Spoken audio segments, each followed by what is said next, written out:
Listen, folks, we have made a concerted and deliberate effort at something a lot of you were complaining about, and the results are in.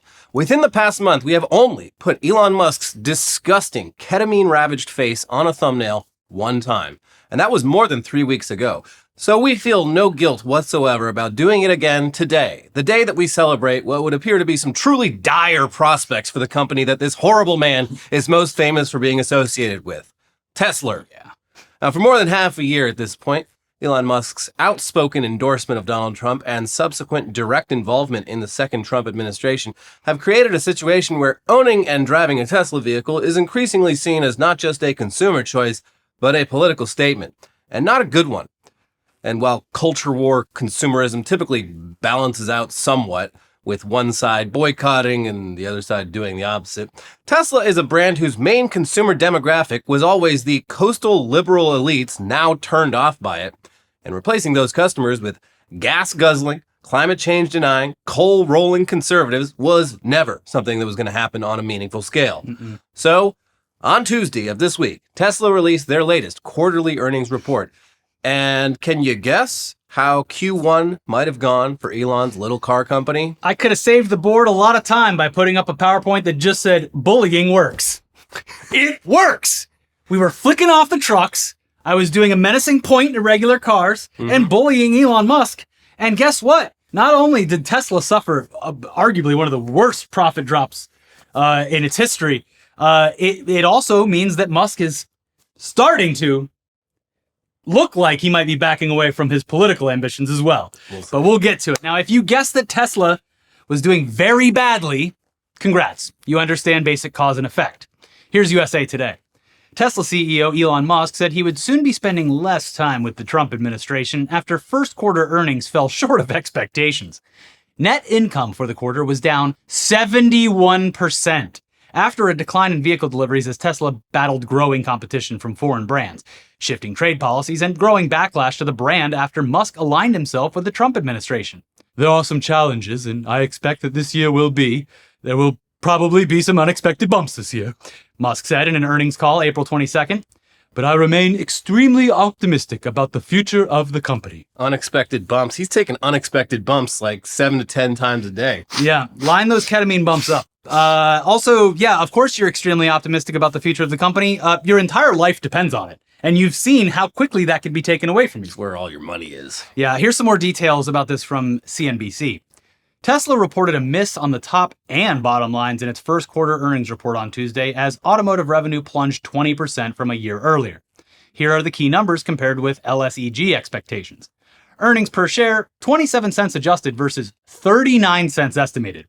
Revenue, $19.34 billion versus $21.11 billion estimated. Total revenue slid 9% from $21.3 billion a year earlier. Automotive revenue dropped 20% to $14 billion from $17.4 billion in the same period last year.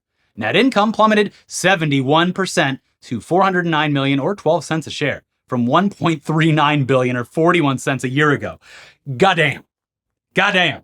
A company that in any other rational market would be on life support. Yet somehow the stock went up the day that this was released. People want to believe in something, anything. It's just very telling that the Tesla stock is so expensive when literally every other brand that's been around for just decades.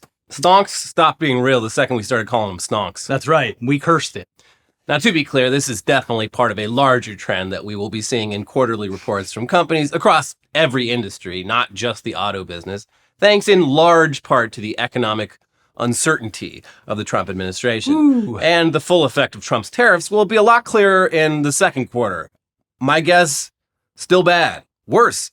But unlike every other company that's facing a downturn, Tesla's CEO is literally hanging out at the White House, helping Trump ruin the economy and everything else. He might say that he's against the tariffs, but that kind of rings hollow when Trump campaigned on huge tariff hikes, and you endorsed him and gave him hundreds of millions of dollars. Yeah. So buying a Tesla isn't just a political endorsement. It's also you're giving money to the guy responsible for making everything more expensive, which is something a lot of consumers are probably going to avoid just on principle. I'd say so.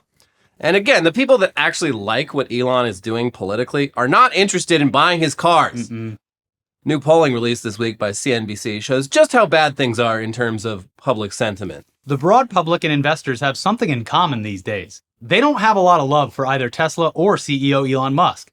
Tesla's stock has undergone a withering sell-off, and the CNBC All-America Economic Survey finds more than 47% of the public have a negative view of the company. Another 27% are positive on the electric vehicle maker, while 24% are neutral. That compares with a third of the public who have a positive view of General Motors, with 51% neutral and 10% negative. Tesla has been under pressure with concern that its founders' controversial political activities in cutting government employment and backing President Donald Trump and Republicans could be alienating prospective buyers. Protests have sprung up across the nation at Tesla offices. The survey found Musk to be a highly polarizing figure. Half of the public has a negative view of Musk, compared with 36% who see him positively and 16% who are neutral. Among Democrats, Musk's net approval, positive minus negative, is minus 82 and minus 49 for independents. GOP respondents are plus 56. The biggest problem for Tesla may be that many groups who are potential customers are far more positive about electric vehicles than they are about the company. Where Tesla is strongest is among the people least likely to buy an EV, said Micah Roberts, partner at Public Opinion Strategies, the Republican pollster for the survey. Overall, 35% of Americans are negative on EVs and 33% are positive. Men, however, are plus 11 in net approval of EVs, but evenly divided on Tesla. Young people aged 18 to 34 are plus 19 on EVs, but minus 23 on Tesla. The gap is most stark among Democrats, who are plus 20 on EVs, but negative 74 on Tesla.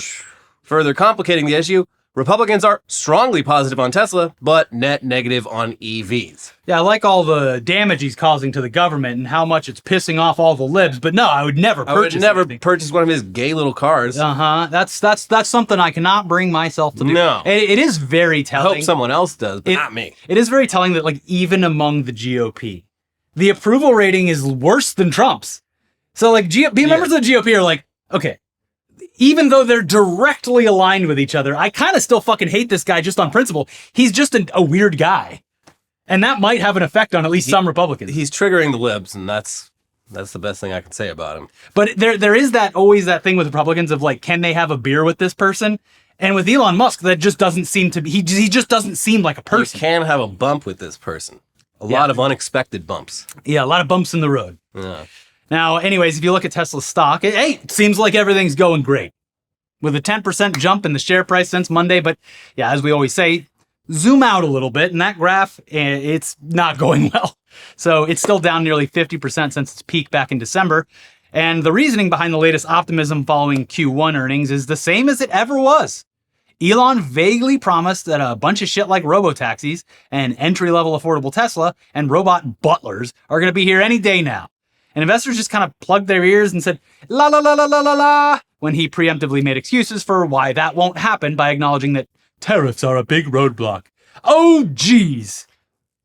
So a lot of investors also reacted positively to Elon saying his time with Doge is coming to an end, which is kind of weird because that's not actually what he said. He said that starting next month, he'll probably continue to spend a day or two per week on government matters for as long as the president would like me to do so, and for as long as it is useful. Okay. Well, great. I mean, I like that he's saying that when, like, not that it fucking matters anymore, but, like, there are laws in place for special government appointees. They have, like, 130 days or something like that, and he's just like, oh, maybe I just keep doing it. Laws aren't real. Yeah, it's, what a strange guy. But yes, the poll numbers are coming out like the first 100 days thing, and it is very noticeable. Whatever you want to say about who's the president, going back to the George W. Bush administration, Trump, both administrations, the first Trump administration and this one, are the lowest approval ratings in the first 100 days. Yeah, out of people just voted on vibes both times. Yeah. It's just crazy to do that twice. Like, you voted on vibes in 2016, were immediately disappointed by the reality of what you voted for, and then 8 years later, you just have complete fucking amnesia, and you do it again, and then are again immediately disappointed. I am slightly partial to the idea that, yes, because there was a gap presidency there, you have an entire generation of people who did not live with the effects of the first Trump administration. I mean, that's certainly a factor. But not enough to get that many votes. It's kind of crazy. It's more just a lot of, like, a lot of people got COVID and it literally damaged their brains. And a big part of it, as someone who has a lot of conservative family, a big part of it is retribution for Joe Biden. It's the same way Trump was retribution. What did Joe Biden even do to you? They don't know. They don't know. Expand upon that. Everything that's happened, inflation and all that. But and the first Trump administration was seen by many to be a reaction to Barack Obama. So it keeps being the anger vote. And he is the one guy who's like, yes, I will be nasty to whoever you want me to. It's like an entire population of people with oppositional defiant disorder. Yeah, no, that's what it is. They just want everyone is upset with their own lives and they want other people to suffer more than they are. Someone has to be worse off. It's fucking over for this country. Yeah. But speaking of tariffs, it is easy to forget that, like so many other things Trump has done since returning to the White House, the president isn't actually allowed to just unilaterally impose tariffs, except in very specific circumstances. Otherwise, that's supposed to be Congress's job. Mm-hmm. One of their most important jobs. Yeah. The Republican-controlled Congress has been happy to voluntarily hand over their constitutionally mandated economic authorities to the president, but several states this week teamed up to sue the Trump administration for what they argue pretty convincingly is illegal and unconstitutional tariffs. Here's CNBC. A dozen states sued President Donald Trump and his administration Wednesday, seeking a court order declaring that his new tariffs on foreign imports are illegal. The president does not have the power to raise taxes on a whim, but that's exactly what President Trump has been doing with these tariffs, New York Attorney General Letitia James said in a statement on the lawsuit. The suit was filed in the U.S. Court of International Trade. It argues that a president has no authority to arbitrarily impose tariffs under the International Emergency Economic Powers Act, the U.S. law that Trump has cited in executing his tariff policy. Yeah, and this is how he's gone above any kind of, so far, regulatory thing. Is the same thing with the mass deportations. He's claiming that under some law... You're saying that we're at war. Yeah, he's doing wartime laws. Yeah. Anyways, it continues. In addition to New York, the plaintiffs in the new lawsuit filed Wednesday include Arizona, Colorado, Connecticut, Delaware, Illinois, Maine, Minnesota, New Mexico, Oregon, and Vermont. Quote, not once has any other president used IEEPA to impose tariffs. In the nearly 5 decades since IEEPA was enacted, no other president has imposed tariffs based on the existence of any national emergency, despite global anti-narcotics campaigns spearheaded by the United States and long-standing trade deficit, the state's suit says. Because these tariffs are unlawful, this court should declare that they are not in force, enjoin the defendant agencies and officers from enforcing them, and vacate the agency actions implementing them. The Constitution assigns to Congress, not the president, the power to lay and collect taxes, duties, imposts, and excises, the suit says. By claiming the authority to impose immense and ever-changing tariffs on whatever goods entering the United States he chooses, for whatever reason he finds convenient to declare an emergency, the president has upended the constitutional order and brought chaos to the American economy, the suit says. Arizona Attorney General Chris Mays said, President Trump's insane tariff scheme is not only economically reckless, it is illegal. Arizona cannot afford President Trump's massive tax increase, Mays said. No matter what the White House claims, tariffs are a tax that will be passed on to Arizona consumers. It's good that, 6 months or so, just under 6 months after the election, everyone's talking about how this is actually just a tax on the American people finally, and not just the liberal news outlets. It literally is. I know, but it is crazy to see everyone, at least, especially the representatives, be silent on it. And then people and I know Rand Paul because he's libertarian, but finally say something only after it's enacted. Yeah. Yeah. I mean, it's not even just libertarian. All these Republicans, the business executives are... Yes, they all went to school. They all studied econ in college. They all know that tariffs are taxes. Yeah. And they were taught up until very recently that as a conservative, you should be against them. Mm-hmm. And they've just spun themselves into a bowl of spaghetti, and now they love them. When you refuse the vaccine and you get COVID 10 times and it cooks your brain 10 times, this might be how you act. Yeah, that is the real lasting impact of COVID. Yeah. No one's brains works. You got your brain boiled. Anyway, sounds like a pretty rock-solid case, but then again, who the hell knows? With the current Supreme Court, who will most likely end up getting final say over it.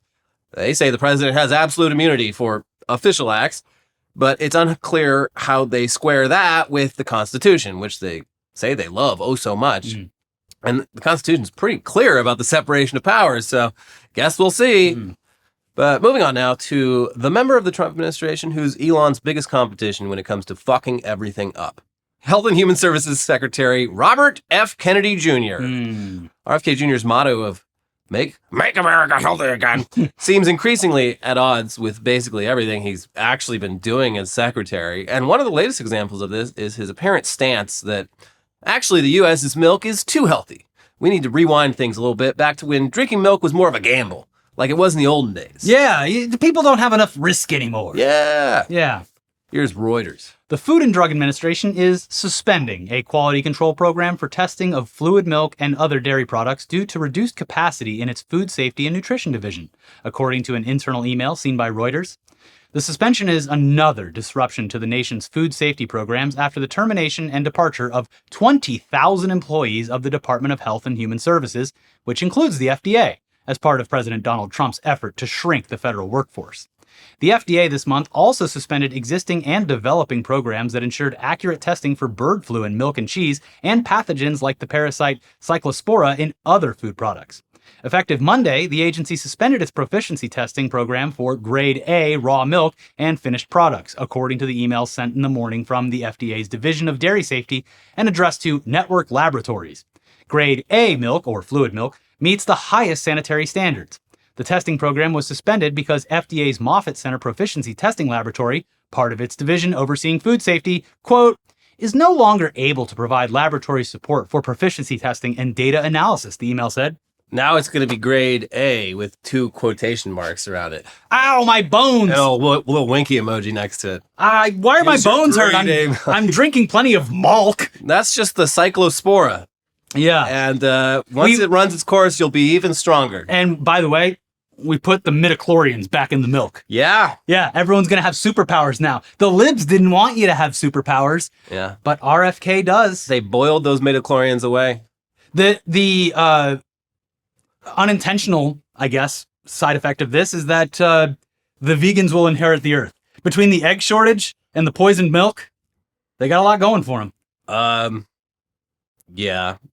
I mean, the thing is, a lot of vegan food is also processed and but vegans aren't cooking all their own meals and growing all their I know. I'm just saying drinking poisoned milk will certainly harm people who drink milk all the time. We're just going to have to all get flash pasteurizers for our kitchens.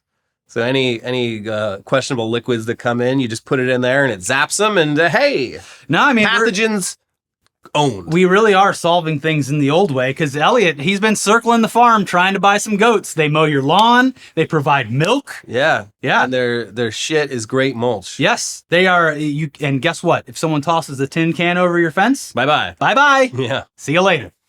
And listen, okay, sure, on its face, it kind of seems like they just want more Americans to die from entirely preventable causes. Yeah. But hold on. You got to remember that RFK Jr. he's a true blue raw milker who thinks genuinely that pasteurization is robbing us all of milk's true potential. So he's actually, the result is going to be people getting sick and dying, but he does not believe that he's killing people. It's got the good chemicals in it. It's got the good bacteria. Making everyone sick, not having the bacteria, because you got to learn from it. That's him. They do, however, definitely want more Americans to die, just specific groups of Americans. Mm-hmm. And one way they're trying to do that is by getting more LGBTQ youth to unalive themselves, as the Zoomers might say. No. Here's Mother Jones. The federal government plans to eliminate services for LGBTQ youth who called 988, the National Suicide and Crisis Hotline, according to a Health and Human Services budget draft leaked last week. The budget, first reported by the Washington Post, would go into effect in October if approved by Congress. Since the hotline's launch in 2022, callers have been able to speak with counselors trained to work with specific at-risk populations, including LGBTQ youth, who are 4 times more likely to attempt suicide than their peers. The service for LGBTQ youth has received 1.3 million calls, texts, or chats since 2022. In February, the program received an average of 2,100 contacts per day. Here we are cutting off the nation's lifeline to those in crisis, says Paolo De Vecchio, former director of the Substance Abuse and Mental Health Administration's Office of Recovery.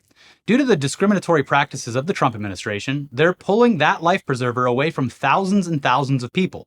Mental health experts say that trained counselors provide key cultural competency to LGBTQ youth, understanding the stress caused by recent political attacks, the importance of using appropriate pronouns, and the ways in which the youth often face lack of family support and harassment.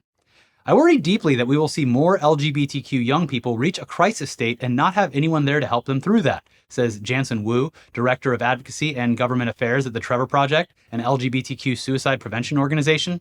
I worry that LGBTQ young people will reach out to 988 and not receive a compassionate and welcoming voice on the other end, and that will only deepen their crisis. Yeah, it's going to be like in all those states where abortion's like heavily restricted, they have all those like fake abortion clinics.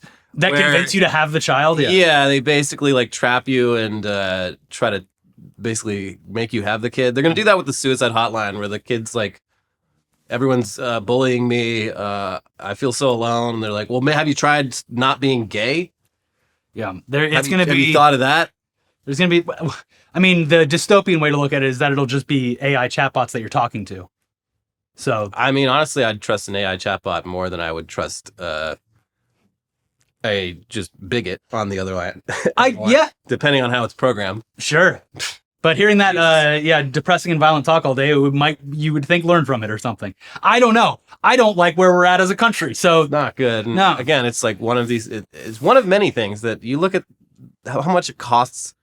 And it's like, I feel like we're getting a lot more out of this than what we're spending. Yeah. It's actually bad when people take their own lives. Yeah. Not to bring LA local news into it again, but Mayor Bass's budget this week with the pie chart is just, well, someone help me please feed my family. I have half $500 million in fines to pay for because specifically for like police. For the police. And then the other half of the budget goes back to the police. So there you go. Yeah. Anyways, meanwhile, RFK Jr. continues to say dumb, ignorant shit about people with autism.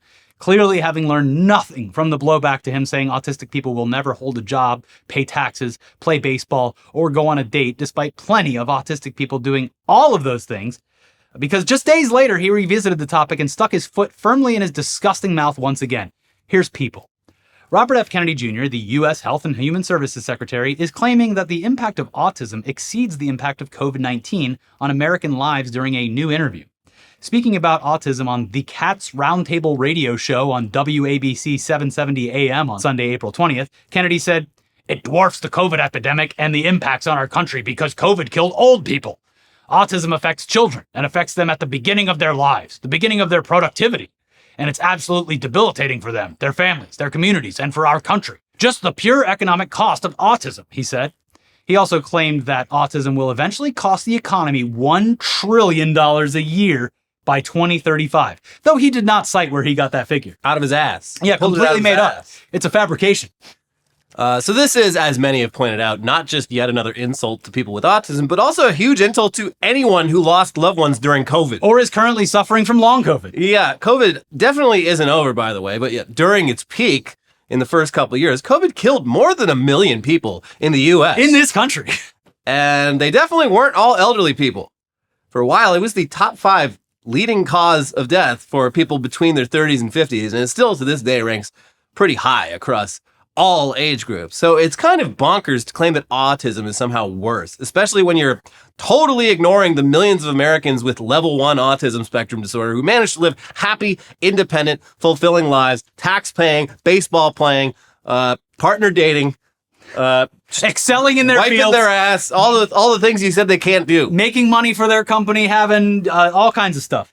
Yeah, like it's so fucking dumb. Again, he's like, why do the numbers keep going up? It's because a lot of other people that previously we thought were just a little eccentric, we now can, categorize them as being on the autism spectrum and provide them, ways to live better like that. And he's like, the number of like just pure fucking vegetables who can't take care of themselves at all has gone up. And it's like, no, the statistics say the opposite, actually. Well, good news, Elliot, because RFK is starting a list and he's going to check it twice. Yeah. And it's the all naughty list. So it's also pretty goddamn unsettling in the context of a fascist government to be talking about the economic burden of people with certain medical conditions. We've been here before. Well, not us, but Germany.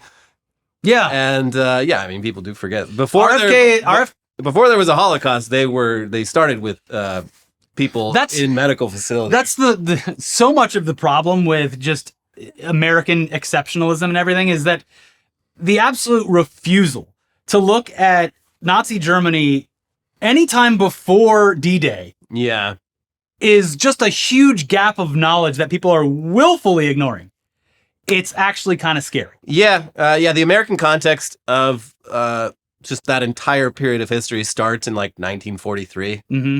Yeah, it skips over like misses all of the important context entire, of how it came to be. There's a decade plus of very important context leading up to that. Meanwhile, RFK Jr. is just going to be going around to various homes and wheeling people out of their top story windows in their wheelchairs. He's just going to be giving them ice pick lobotomies. Yeah. Just like Aunt Rosemary. Yeah, he has personal family experience with that.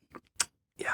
But speaking of our fascist government being fascist, it's time now to move on to some stories about immigration, or rather deportation, or if that's even the legal term, because they're certainly, not doing the legal process. They're making them disappear. But we're going to start with an update on Kilmar Obrigo Garcia, whose wife, back in the U.S., now has even more shit to deal with on top of her husband being in a concentration camp thousands of miles away.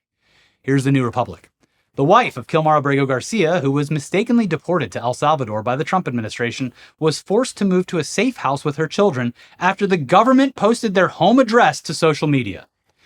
White House officials have spent weeks trying to justify their deportation of Obrigo Garcia, even after admitting in court that sending him to El Salvador was an administrative error, claiming with no evidence that he is a violent criminal and gang member.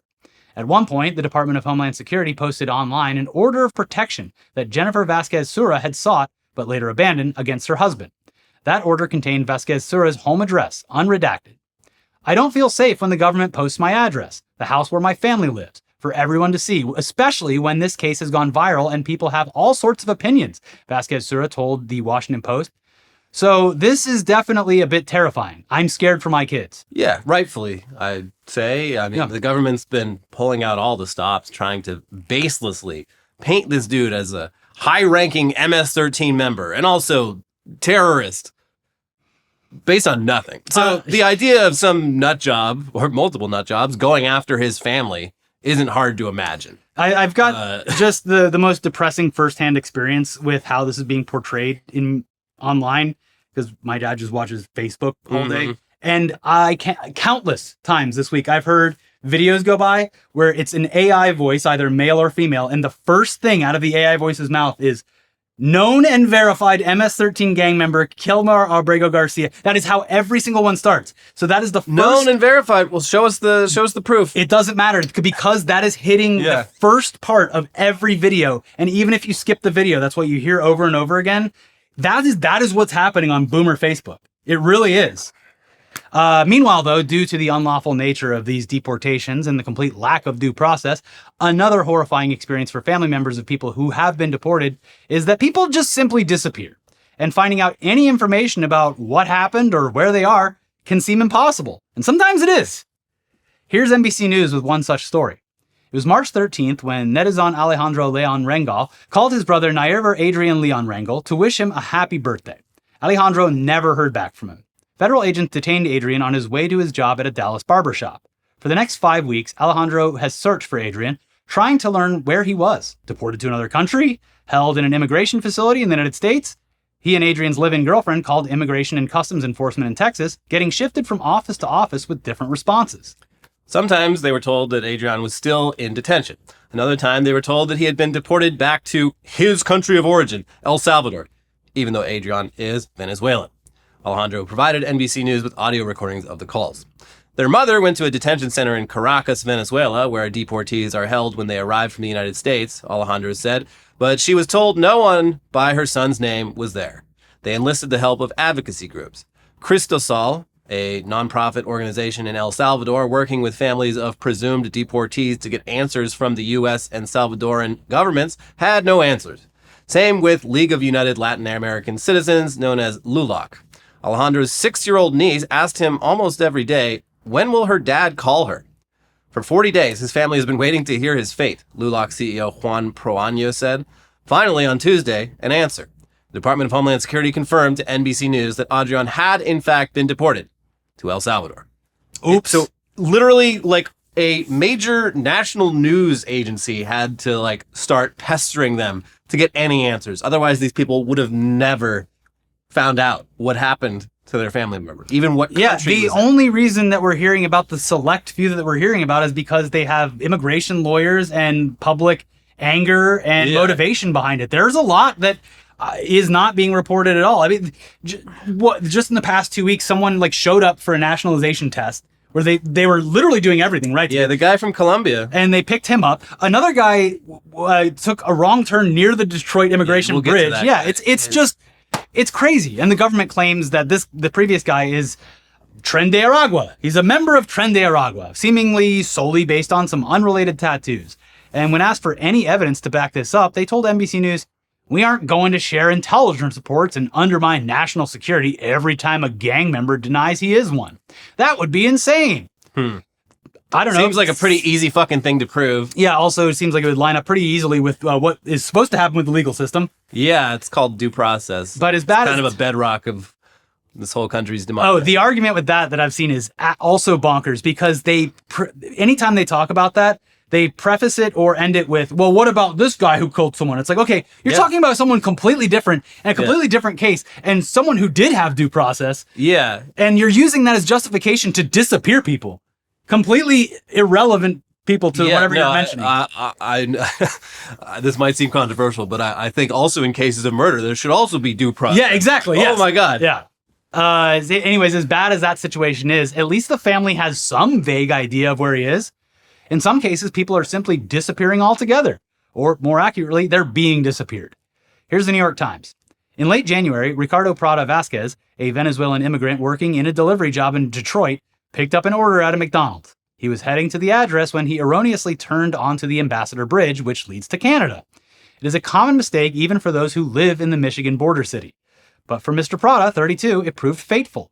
The U.S. authorities took Mr. Prada into custody when he attempted to re-enter the country. He was put in detention and ordered deported. On March 15th, he told a friend in Chicago that he was among a number of detainees housed in Texas who expected to be repatriated to Venezuela. That evening, the Trump administration flew 3 planes carrying Venezuelan migrants from the Texas facility to El Salvador, where they have been ever since, locked up in a maximum security prison and denied contact with the outside world. But Mr. Prada has not been heard from or seen. He is not on a list of 238 people who were deported to El Salvador that day. He does not appear in the photos and videos released by the authorities of shackled men with shaved heads.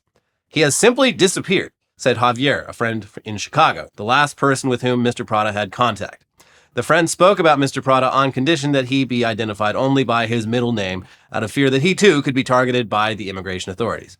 Mr. Prada's brother, Hugo Prada, who is living in Venezuela, has also been trying to learn what happened. "We know nothing. Nothing," he said.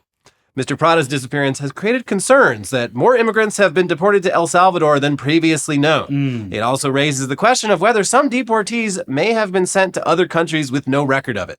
U.S. authorities confirmed that he was removed from the United States, but to where? And it's horrifying. And we're honestly not scratching the surface of what's going on. It's like, we don't know if these people are alive. That's the scary thing. Yes, it is going to be. We are living in it, and it is going to be years from now that there's going to be full investigations into this, and we're going to find, I would bet money that we're going to find some fucking horrific shit. There's been so many more stories lately about the immigration situation that it would be an entire channel dedicated to young children being forced to go through immigration court proceedings without attorneys. More and more student visa holders being snatched up for being even slightly critical of Israel. Scientists working on groundbreaking research being deported. Tourists being detained and deported for seemingly no valid reason. And US-born citizens receiving emails from DHS telling them to leave the country within a week. It's cruel. It's a clusterfuck. And while it might be successful at making migrants think twice about coming to the US, it's also definitely going to have the side effect of making just about every damn person on earth think twice before coming to the US for any reason. They were like the German tourists in Hawaii who got detained. And that's like just one of the latest examples. It was like something, just a slight, like, even the official version of the story, I'm like, this seems like this could have been resolved without, like, throwing these people in a fucking jail cell for 48 hours.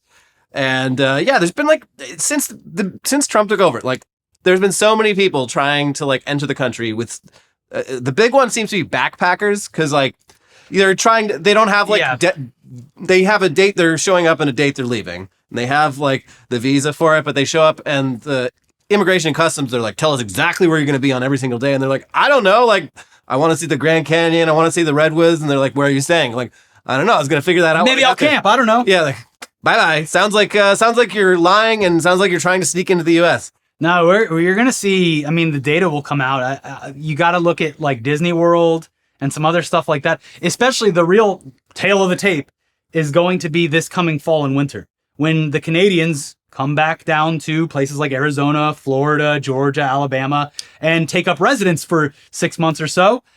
Yeah. That is going to destroy local economies if they do not show up, which seemingly, aside from just being scared of something happening or you being mistakenly sent back, also a pretty hostile place to come to in general, even if you didn't make it in. The vibes are... We got fucked vibes, folks. Fucked vibes here. It's a big win for Euro Disney, the ugly stepchild of the Disney Parks franchise. They should change the name back to Euro Disney. Yeah. Yeah. Just to be clear, this is not... We have nothing to do with America. They got their thing over there. It's not the happiest place on earth. You might get deported, might get sent to a camp. Over here at Euro Disney, you can roam freely without fear of maybe it is disappeared. Maybe it is good that when Disney was forced to do all these deals with these countries that were very like they had a lot of animosity about Disney coming there, except for like Japan. But so it's all like partly locally. Yes, it's controlled. So at any point in time they could be like, the whole American thing isn't really working for us. So, anyways, we got plenty of castles over here in Europe. If we got to get rid of this, it's fine. It is pretty funny to like go to Europe to go to Disneyland. Yeah. Like, there's so much. You know, you can take an hour flight to go see Neuschwanstein, the one that it's like based off of. It's especially funny because like I've stayed in the town where Euro Disney is, and it's basically Irvine in France. Great. Like it's an hour, like 45 minutes outside of Paris, and it's the most generic. You kind of feel like you're in America there. Yeah, I've seen pictures of like they're building suburbs in some places in China that are mimicking Orange County. That's so fucking funny. Yeah. Anyways, if for some reason all of our immigration shit could even be repaired, maybe we just don't have tourism or anything for a while. Yeah, even if nothing's gonna change for 3.5 years, but even if on day one, and this is still a big if, knowing the Democrats, even if they'd come in and they just reverse all of this, like it's going to take a very long time to repair the vibes. Yeah, fucked vibes. People from outside the United States are going to be like, well, they say now you can travel there without risking going to fucking prison. Yeah. But I don't know. There's a couple of I don't trust these like, Americans. A lot of Americans are going to choose to not go overseas either because coming back is going to be a hassle. Yeah. And I mean, the big one is a lot of people who come here, this was the science capital of the world, and that is not the case because we became the science capital of the world by attracting talent from all over the world and funding it, and we're not doing either of those things. In fact, we're actively like deporting people who are themselves like personally working on groundbreaking shit. And the unless we do have a major shift, which would be great, into younger and more left-leaning politicians getting elected, the Overton window of everything that the Republicans have done just in the first 100 days, that they're counting on Democrats only chipping back away a little bit of it. Yeah. Because then they still get everything they want and the groundwork for it. And it's the entire job of the next Democrat president is to just chip away at what's been done. So they can't move forward on their own stuff. But yeah, it would take a fucking real long time to do any of that. So hunker down, I guess. Anyway, this is unfortunately our last video of the week because Ricky's going to be doing some traveling. I'm going to the woods. Leave me alone. With his dad. Yeah. Hanging out in the woods with dad. With no cell service. Just Rick and Rick out there in the woods. No cell service. No cell service. Intentionally. Just living in the moment. Yes. But just because there's no weekly weird news this week doesn't mean we're going to leave a bunch of perfectly good, fresh, weird news headlines just sitting on the table to rot. So we've got a much more lighthearted headlines half of the show coming up in a second that will hopefully offset some of the existential horrors of everything else we've covered today. But first, we got to let you know that this episode is sponsored by Shopify. When we started this show, it seemed like we had to figure out pretty much everything on our own, from scripts, setup, filming schedule, graphics, editing, the countless audio issues, and so on. It was super overwhelming, and every day seemed to introduce a new decision that needed an answer. When you're starting off with something new, it seems like your to-do list keeps growing every day with new tasks, and that list can easily begin to overrun your life. Finding the right tool that not only helps you out, but simplifies everything can be such a game changer, and for millions of businesses, that tool is Shopify. Shopify is the commerce platform behind millions of businesses around the world and 10% of all e-commerce in the US, from household names like Mattel and Gymshark to brands just getting started. Get started with your own design studio with hundreds of ready-to-use templates. Shopify helps you build a beautiful online store to match your brand style. Get the word out like you have a marketing team behind you. Easily create email and social media campaigns wherever your customers are scrolling or strolling. And best yet, Shopify is your commerce expert with world-class expertise in everything from managing inventory to international shipping to processing returns and beyond.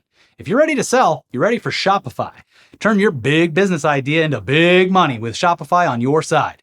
Sign up for your $1 per month trial and start selling today at shopify.com/newsday. Go to shopify.com/newsday. Shopify.com/newsday. All right, now getting into the weirdest, wildest, craziest headlines from around the world this week. Starting with yet another update on a brand. And guys, you didn't... Perhaps the final update. You didn't need a telescope to see this one coming. No. All you needed to do was just be cognizant of the world or watch this show. Because, Elliot, tell the people what's going on with Fyre Festival. Billy McFarland cancels Fyre Festival 2 and puts brand up for sale a week after postponement. And I love the PR statement that came with this. We did everything right, you know? And it is time to pass the torch. Sir. What torch? That torch is not lit. That torch is just a stick that you found on the beach. It's never been lit. Yeah. I love that he's like, yeah, it's such a valuable IP. And again, I say there is value in it, but not in festivals. There's value in it in like creating like a video game, a Dead Island DLC. Yep. Dead Island official Fyre Fest DLC. Making an actual fully dramatized version, movie version.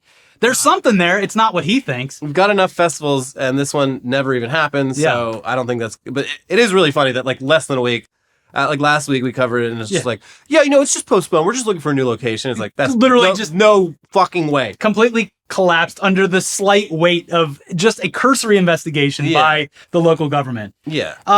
Very... I mean, who could have seen this coming? The torch is not a torch. It's a stick with a white flag on it. Mm-hmm. Billy McFarland is going to be on to some other scam next, and people are going to fall for it, and that's their own damn fault. Yeah, all the Zoomers who are pissed they didn't get scammed by Billy, they're going to have to wait for the next one. Yeah.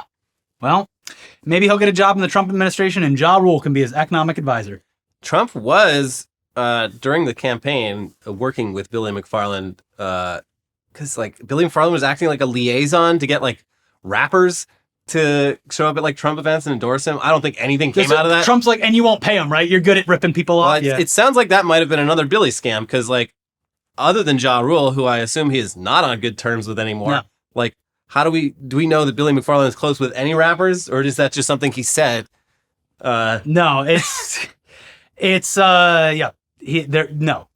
he probably was like, Trump, I made a credit card that people really wanted, and you're doing your immigration card. We can work together. I do love the theory that he legitimately thought he was talking with government officials from Mexico, but it was actually just scammers pretending to be the Mexican government officials and taking his money. Yeah. And being like, all right, we're good to go. And then he calls the actual government and they're like, what are you talking about? I don't even know if he got that far. No. It's giving him too much credit. All right, next headline. Homeland Security Secretary Kristi Noem's bag, including $3,000 in cash, is stolen from D.C. restaurant. Oh, just going out to dinner at Burger Palace or whatever, and just get a little bit of walking around money. Just a couple thousand in cash, 3,000.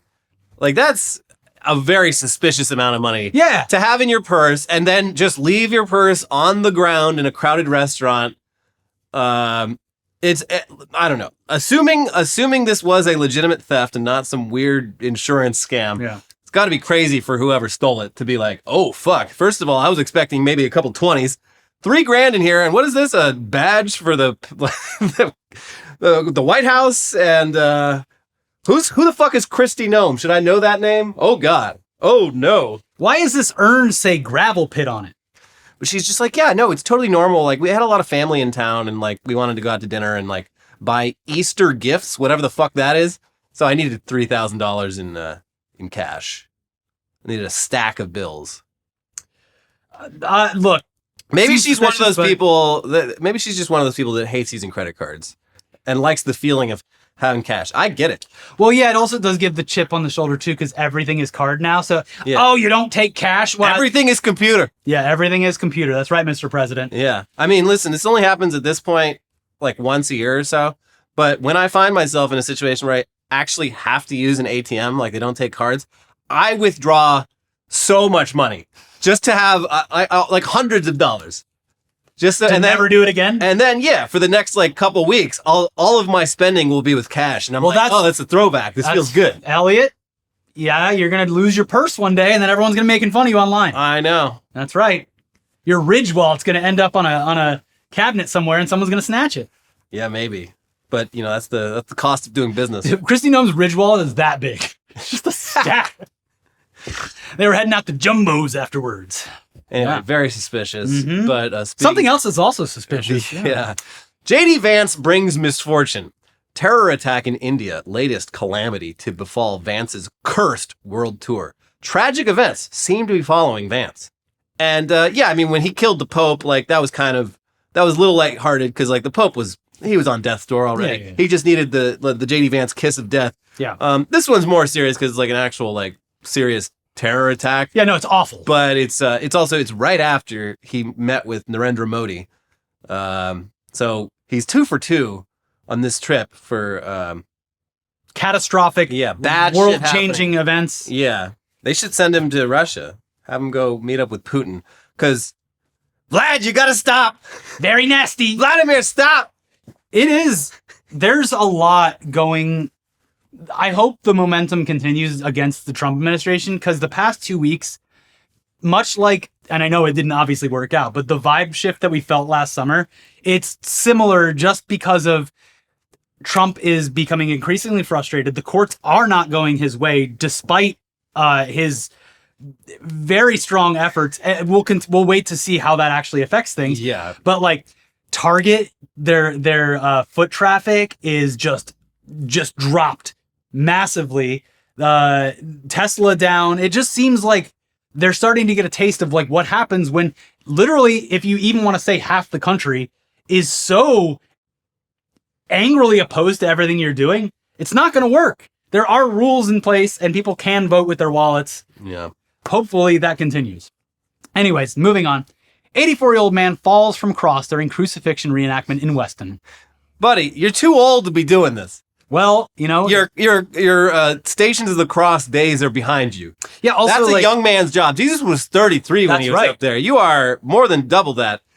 You should get down from that cross. Well, he did get down, just not the right way. Did the whole cross fall over with him on it? I don't know. They didn't say, but shouldn't have been up there in the first place. No, it's dangerous. Crucifixion's a young man's game. 84, even a ladder. Get away. You know, he wouldn't have fallen off if they did this legit. Mm-hmm. You nail him first. Yeah, if he was actually nailed up there, you can't fall off. It's physically impossible. That's right. That's how they do it in the Philippines that way.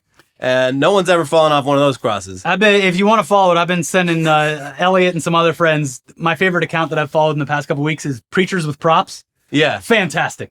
That guy that made a roller coaster out of the entire stage. I mean, that went on for way too long. It is not only is it funny because it's so ridiculous, but it's such a blatant example of just the abuse of their tax-free. The megachurch pastors all have way too much money. Like if I was one of their parishioners, I'd be like, "Hey, when I put that money in the collection basket, I thought you were going to like use it for, I don't know, feeding literally anything else, not except building a roller coaster. Building a functional roller coaster on stage, so you could come out and be like."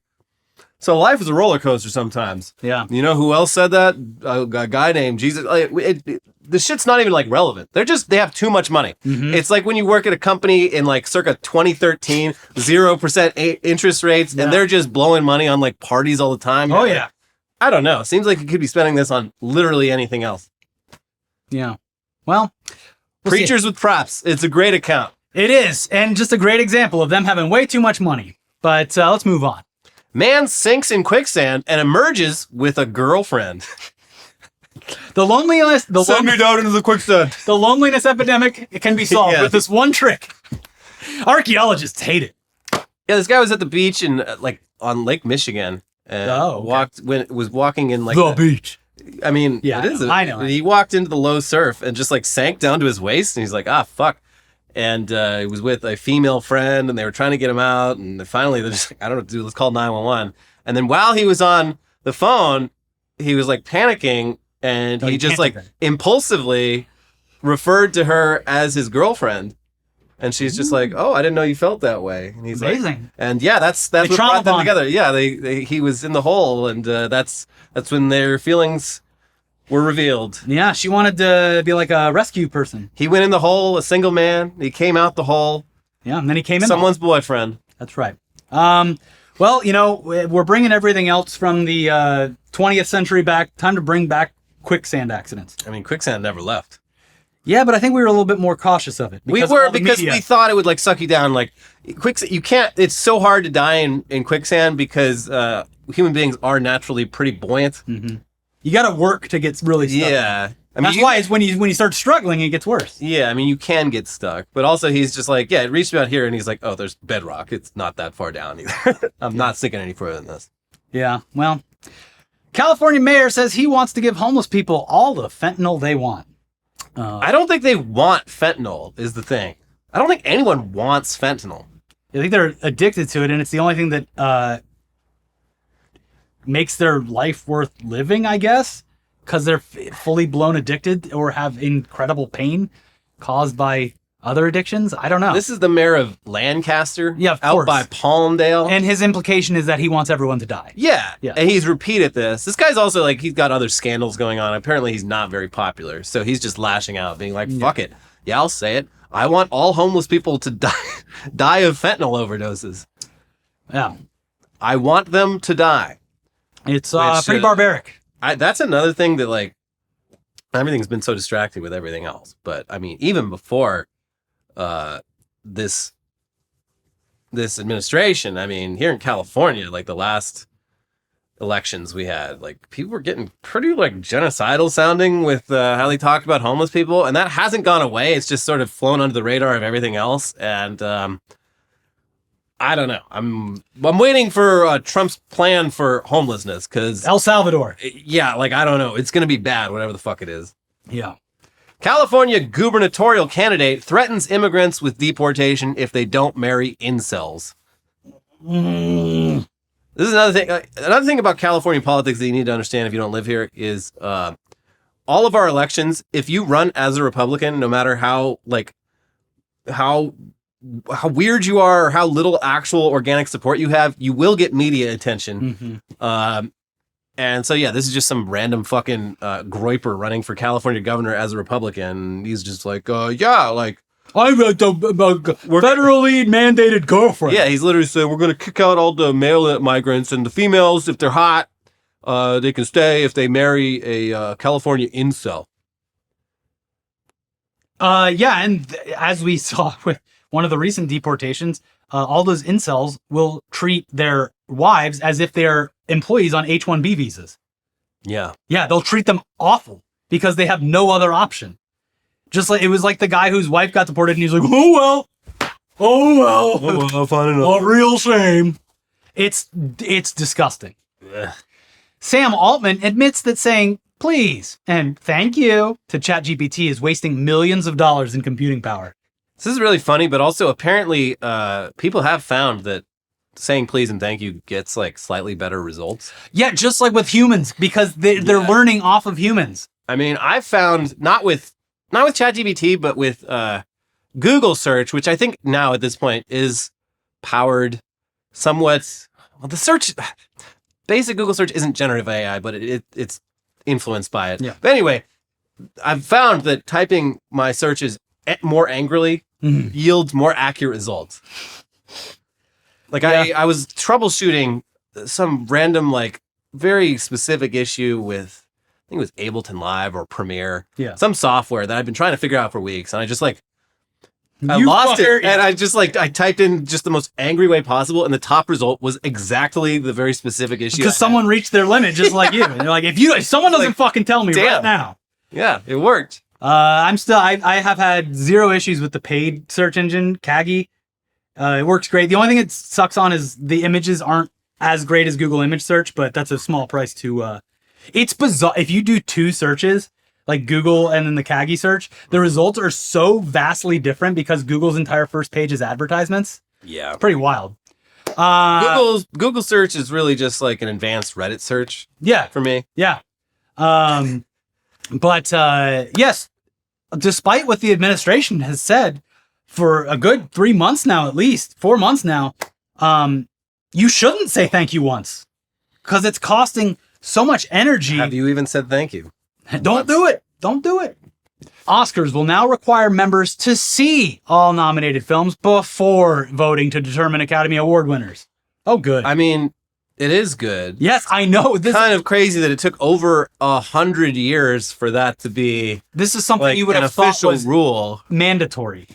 And yeah, like every year, increasingly, like voters will go like anonymously talk to the press and be like, yeah, I mean, like it's impossible to watch all these. Yeah. So like, I was just like, Adrian Brody, he won for The Pianist. So I don't know, maybe not for this one again. So and so much of it, when they talk like that, it's very clear how like political the whole thing is. And it's not just about the movies. Oh yeah. They've been working hard in the industry. And, but I mean, this is good. Apparently they have a screener hub online for all the voting members.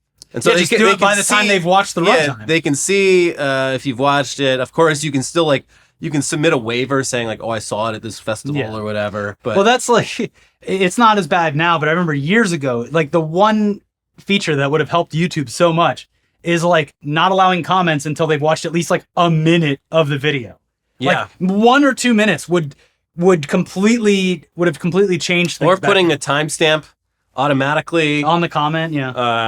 It actually does that on mobile now. If you watch on mobile, the comments will go on a rotation based on when they were left on the video. Oh, I seen them rotate. I didn't know that was why. Yeah, because I've seen comments that reference things that we're exactly talking about that pop up right when we talk about them. Oh, weird. I don't know if that's fully deployed or not, but that is something on mobile that I've noticed. Huh. So that is kind of good. But yes, back when YouTube's comment section was essentially 4chan, it would have helped a lot to have put some kind Gay Station 3 is the worst console on in America. You gotta get the Sexbox 1 is the better console. I'm Naruto. Oh my god. Yeah, I miss when this was a gaming channel too, sir.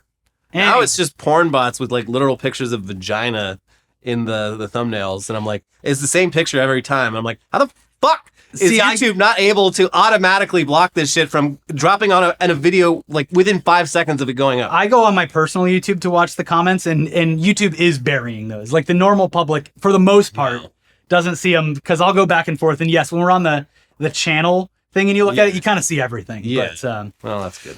Anyways, that's it for this week's episode. Again, I'm going out of town to the woods. To the woods to clear my head and just fucking. It's been a hell of a first couple of months here, but we'll be back in early next week, and thank you for understanding. We really appreciate it. But if you want to help out a little bit more, you can click the like button.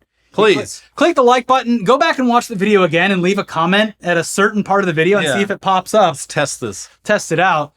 Make sure you're subscribed, and please, if you haven't already, we have 2 other videos to watch over here. If you're somehow hung up on the fact that something needs to be called Weekly Weird, well, boy, do we have a show for you. It's right over there. Right over there. Plus the Pope dying. We'll see you next week. Bye-bye. Bye.